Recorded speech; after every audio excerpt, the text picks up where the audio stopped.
ஜெயலலிதா அவர்களுடைய நகைகள் இது எல்லாத்தையும் அந்த நீதிமன்றம், பெங்களூர் நீதிமன்றம் திருப்பி கொடுத்துருக்காங்க. திருப்பி கொடுத்து தமிழ்நாடு அரசாங்கத்திட்டே வந்து எடுத்துகிட்டு போக சொல்லிட்டாங்க.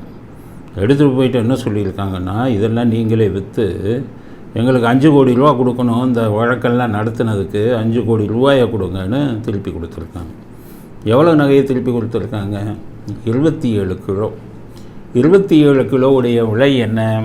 இந்த 27 கிலோவில் 7 கிலோ அவங்க அம்மா நகை, அதுக்கான ரசீது எல்லாம் அவங்க பக்காவாக வச்சுருக்காங்க, கணக்கு காமிச்சிருக்காங்க.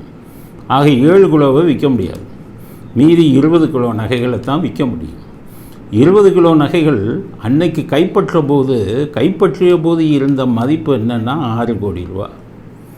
100 கோடி ரூபா ஃபைன் போட்டிருக்காங்க, நல்லா தெரிஞ்சுக்கோங்க. அந்த அம்மாட்டிருந்து எடுத்தது வெறும் 6 கோடி ரூபா நகை 2016. இதில் வேடிக்கை என்னன்னு கேட்டிங்கன்னா, 2016 அவங்களுக்கு தண்டனை வந்தது. இந்த வழக்கை அவங்க போட்டது வந்து 1996, 97. அப்போ தான் இந்த நகைகள்லாம் கைப்பற்றப்பட்டது. அப்போ இந்த நகைகளோட மதிப்பு என்ன இருந்திருக்கும்? 1 கோடி கூட இருந்திருக்காது இந்த நகைகளோட மதிப்பு. அன்றைக்கி எஃப்ஐஆர் தானே முக்கியம். எப்போ முதல் தகவல் அறிக்கை போடுறீங்களோ அப்போ தான் கைப்பற்றப்பட்ட பொருளோட மதிப்பை நீங்கள் போடணும். அன்றைக்கி 1 கோடி தான். இப்போ 2016 6 கோடி. ஆக இவங்க ஃபைன் அடித்தது, இந்த கோமாளி குனுகா ஃபைன் அடித்தது 100 கோடி. எதுக்காக 100 கோடி? இப்போ கைப்பற்றப்பட்ட பொருட்களின் அளவே 100 கோடி இல்லையே, அப்புறம் எப்படி 100 கோடி பட்டாங்க? அது ஒன்று. ரெண்டாவது, அந்த அம்மா சொத்துக்கள் எல்லாமே சினிமாவில் சம்பாதிச்சது. பாயஸ் கார்டனு, ராஜத்தோட்டம், ஹைதராபாடு, அவ்வளவுமே சினிமாவில் சம்பாதிச்சது. இப்போ மக்கள் புரிஞ்சுக்கோங்க எப்படி அவங்க மேலே வழக்கு போட்டு ஏ1 சொல்கிறாரு ஒரு ஸ்டாலின். இவர் பையனும் இவங்க இப்போ மருமகனும் சேர்ந்து 30,000 கோடி கொள்ளையடித்ததாக பிடிஆர் சொல்கிறாரு. இவங்ககிட்ட கைப்பற்றப்பட்ட பொருளின் மதிப்பே வந்து நகை தான். அதில் மற்றதெல்லாம் சேலை, செருப்பு, அதெல்லாம் மொத்தமே சேர்ந்து 2-5 லட்சம் கூட போகாது.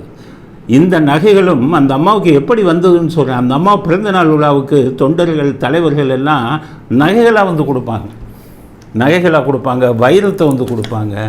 அந்த மாதிரி ப்ரெசன்டேஷனில் வந்தது தான் இது. ஏன்னு கேட்டிங்கன்னா, அந்த அம்மா 96 கருணாநிதி இவங்க கடையில் இருக்கிற நகையெல்லாம் தூக்கிட்டு டிவியில் காமிச்ச உடனே இனிமேல் நான் ஒரு நகை கூட போட மாட்டேன்னு சொல்லி 96க்கு அப்புறம் அந்த அம்மா நகை போடுறதே விட்டுட்டாங்க. ஒரே ஒரு தோடு போட்டிருப்பாங்க, அது கூட எல்லோரும் அசிங்க இதாக இருக்குதுன்னு சொன்னதுனால ஒரு செயின் கூட அவங்க போடல. 96க்கு அப்புறம் அவங்க பொய் வழக்கு போட்ட உடனே இப்படி இருந்ததை மிகைப்படுத்தி இந்த அம்மா ஏ1 இதையும் ஒரு பெரிய முட்டாள்களின் கூட்டம் நம்பிக்கிட்டு இன்றைக்கி கூட கேளுங்க. பண்ணது பூரா சசிகலா. சரி, சசிகலா நான் என்ன கேட்குறேன், சசிகலா தான் எல்லாம் பண்ணாங்க. இப்போ இது நம்ம கொடநாடு, செல்தாவூர் எல்லாமே சசிகலா பேரில் தானே வாங்கினாங்க. இன்றைக்கி அத்தனை சொத்துக்களையும் 450 கோடி ஃபைனை கட்டிட்டு சசிகலாவுக்கு இன்னும் இப்போ திருப்பி கொடுத்துட்டாங்களே. அப்புறம் எங்கே போச்சு ஊழல்ங்கிறது? எங்கே போச்சு? 450 கோடி கொடுத்து எல்லா சொத்துக்களையும் வாங்கிட்டாங்களே. அவங்களுடைய பாயஸ் கார்டன் இது, அவங்க 10-15 கிரவுண்டு வாங்கினது, சிறுதாவூர் பங்களா, கொடநாடு பங்களா எல்லாம் அவங்க பேரில், அவங்க சொந்தக்காரவங்க பேரில் இருக்குது. 450 கோடி விலை பேசியாச்சு, திருப்பி வந்துருச்சு அவ்வளவு சொத்தும். அப்போ ஜெயலலிதா எங்கள் குற்றம்ங்கிறதுக்கு என்னத்தை கொண்டு வந்தீங்க? இந்த நகைகள் எல்லாம் அவங்க சொன்னதே வந்து எனக்கு பரிசு பொருட்களாக வந்தது. ஆக 30,000 கோடியை கொள்ளையடித்த இந்த குடும்பம், மகனும் மருமகனும் 30,000 கோடி பிடிஆர் சொல்கிறாரு. இன்றைக்கி ஜெயலலிதாட்டிலிருந்து இது பண்ண அந்த நகையை விற்றானா அன்னைக்கு மதிப்பு 6 கோடி, கைது செய்து தண்டனை கொடுக்கும்போது 6 கோடி, கைப்பற்ற போது 1 கோடி, இன்றைக்கி 12 கோடி. இதுதான் அந்த மதிப்பு. இதை வச்சுக்கிட்டு இந்த கூட்டம் இன்றைக்கி இந்த குணுங்காங்கிற கோமாளி கொடுத்து இன்றைக்கி சுப்ரீம் கோர்ட் வரை இதை இது பண்ணாங்க.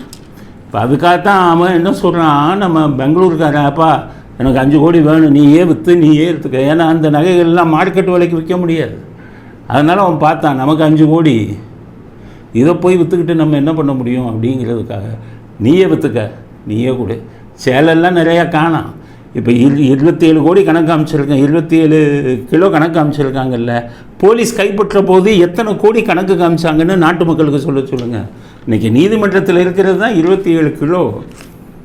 போலீஸ் கைப்பற்றப்பட்ட போது அவங்க எஃப்ஐஆர் படி எத்தனை கிலோன்னு காமிக்க சொல்லுங்கள் நாட்டு மக்களுக்கு. எவ்வளவு கூட்டி காமிச்சாங்கன்னு சேர்த்து இது பண்ண சொல்லுங்கள். இப்படி அநியாயம் அக்கிரமம் நடந்து ஒவ்வொரு மந்திரியும் ஆயிரக்கணக்கான கோடி சொத்து வச்சுருக்கான். ஒவ்வொரு மந்திரியும் ஜெயிலுக்கு வரிசையாக போகிறதுக்கு காத்துக்கிட்டு இருக்காங்க.